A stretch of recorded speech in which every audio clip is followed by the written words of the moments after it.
मैं सच बताऊं आपको, मैं सच बताऊं, उसका पिता करीब 2-4 महीने तक सो नहीं पाता।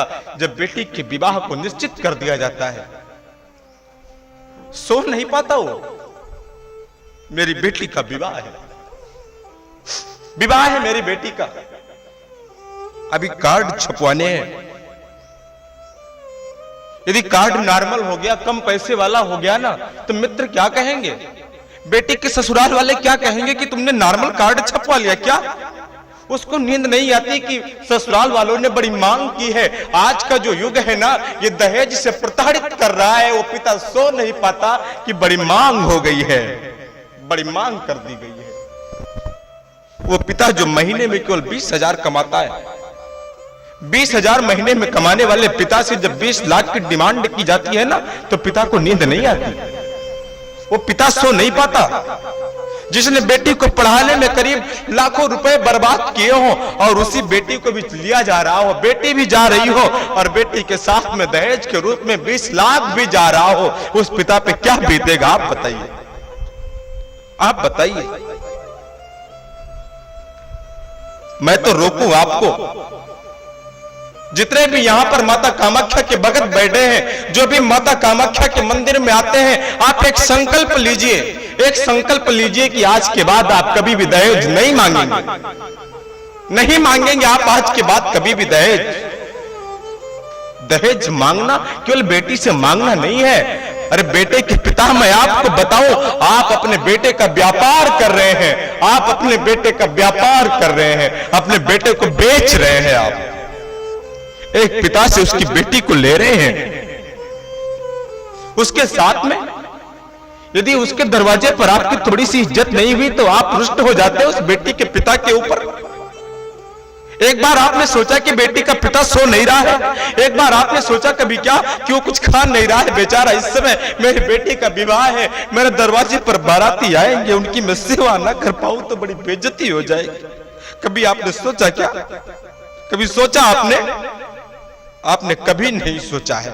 यदि आज बेटे का पिता भी इस बात को सोच लेना, यदि वो भी एक बार अपने दिमाग में बैठा ले कि जैसे बेटे का पिता वैसे बेटे का पिता और जैसे बेटे का पिता वैसे बेटे का पिता, तो मैं आपको सच बताऊं, इस समाज से जो दहेज नामक राक्षस है ना, वो सदा सर्वदा के लिए मिट जाएगा। एक राक्षस है, एक रावण है और हमें उसको जला करके समाप्त करना है। हमें उस दहेज को मिटाना है, इस दहेज की कुप्रथा को हमें समाप्त करना है। माता जानकी का जब विवाह हुआ था ना, महाराज दशरथ चक्रवर्ती सम्राट थे, लेकिन मैं आपको बताऊं कहीं पर लिखा नहीं कि महाराज दशरथ ने महाराज जनक से कोई मांग की थी, कहीं पर नहीं लिखा है। लेकिन फिर भी महाराजा जनक ने बहुत कुछ दिया था। अब आप विचार करिए, एक पिता अपनी बेटी को दे देता है, अपने हृदय से प्यारी पुत्री को आपके हवाले कर देता है, और क्या चाहिए आपको, और क्या लेना चाहते हैं आप? अपने बेटे को आप दे सकते हैं क्या? कोई नहीं दे सकता अपने बेटे को, कोई नहीं दे सकता।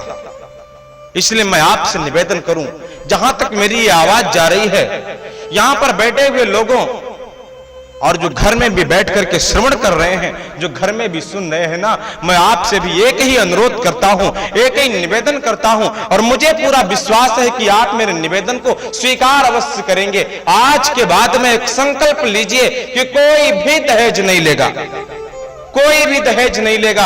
हम दहेज के खिलाफ लड़ेंगे। जो दहेज मांगता है उसके यहां मुझे शादी नहीं करनी है, उसके यहां मुझे विवाह नहीं करना है। जो दहेज से विरक्त है, जो दहेज नहीं मांगता, मुझे उसके यहां विवाह करना है। मैं एक बात बताऊं, कहीं न कहीं हमारी भी गलतियां हैं। आज गरीब बेटी से विवाह तो सब करना चाहते हैं, लेकिन कोई गरीब बेटे के यहां नहीं करना चाहता। वो जाने के पहले सोचता है कि इसके यहां खेत है कि नहीं, वो जाने के पहले सोचता है कि खाने कमाने का कोई जरिया है कि नहीं।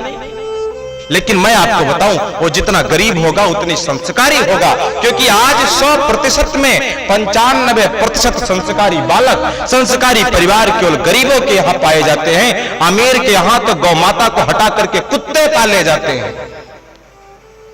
और गरीबों के यहाँ संस्कार पाले जाते हैं। इसलिए मैं आपसे अनुरोध करता हूं कि बिना दहेज लिए मुझे विवाह करना है और बिना दहेज दिए मुझे विवाह करना है। आज के बाद कोई भी दहेज नहीं लेगा। हम दहेज के खिलाफ हैं। कितने भी न्यूज हम लोग देखते हैं, कितने भी समाचार पत्रों को हम लोग पढ़ते हैं, बेटी का विवाह होता है, ससुराल वाले दहेज के लिए मार देते हैं। बेटी का विवाह होता है, दहेज के लिए छोड़ देते हैं। वो बेटी जो 9 महीने गर्भ में पलती है और समाज में आने के बाद में उसको हे दृष्टि से देखा जाता है, वैसी बेटी को जब कोई छोड़ देता है ना, विवाह होने के बाद में भी जब उसको छोड़ा जाता है, विचार करिए उसके तन पर, उसके मन पर, उसकी आत्मा में क्या फुटती होती, क्या विपदा टूटती है उसके ऊपर जब कोई छोड़ता है। जिय बिनु देह नदी बिनु बारी, तैसे नाथ पुरुष बिनु नारी। जिस प्रकार से शरीर बड़ा सुंदर है लेकिन उसमें प्राण नहीं है तो बेकार है।